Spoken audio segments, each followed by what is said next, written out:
మా నాయకులు అన్నారు ఆ పిల్లల నుంచి రోడ్డు నీళ్ళు ఎక్కించేయండి, చచ్చిన సావగా మేఘాలు బతుకుతారు, వీళ్ళు ఇంటికి లే అన్నారు.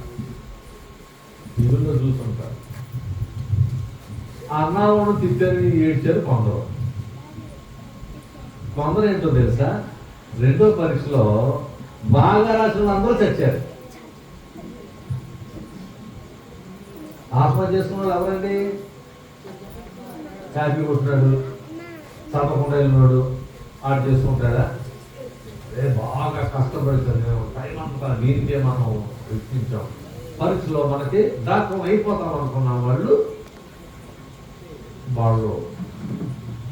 అప్సెట్ అయ్యారు, ఇవరకు ఆత్మహత్య చేసుకున్నారు.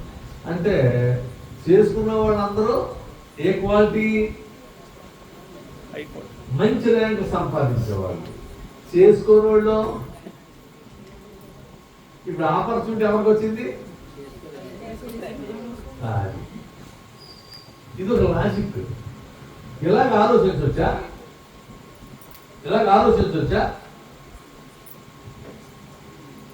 ఎందుకంటే ప్రభుత్వాలు సరిగా లేవు,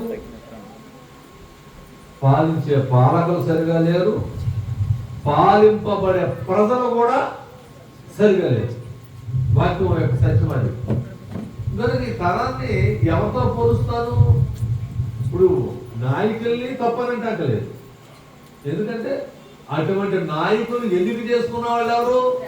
ప్రజలు. ఎవరిని తప్పంటాం?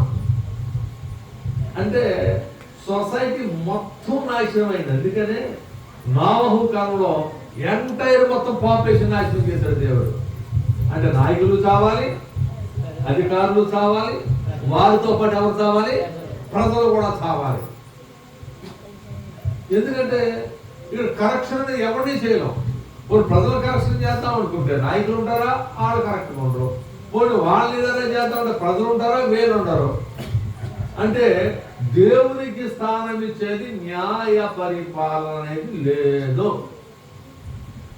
అందుకని యేసు ప్రభు న్యాయ పరిపాలన ధర్మశాస్త్రాన్ని ఇచ్చాడు. ధర్మశాస్త్రాన్ని ఎవ్వరూ కూడా దాన్ని పాటించలేకపోయారు.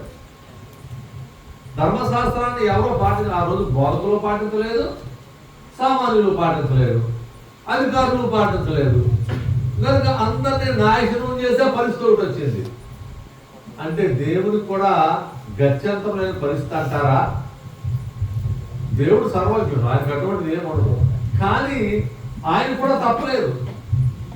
ఆకాశమా చెవుయొగ్గుము, భూమి ఆలకించుము, నేను పిల్లల్ని పెంచి పెద్దవారిని చేశాను, వారు నా మీద తిరుగుబడి ఉన్నారు. ఇప్పుడు నేనేం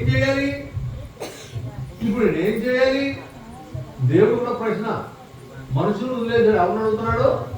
భూమిని, ఆకాశాన్ని. అంటే ఒక విధంగా సృష్టిని అడుగుతున్నాడు. ఏం కాదు ఊరుకొని ఆయన శుభ్రంగా జలపడం తీసుకొచ్చి ఏం చేస్తాం? ముంచి పాడేస్తాం.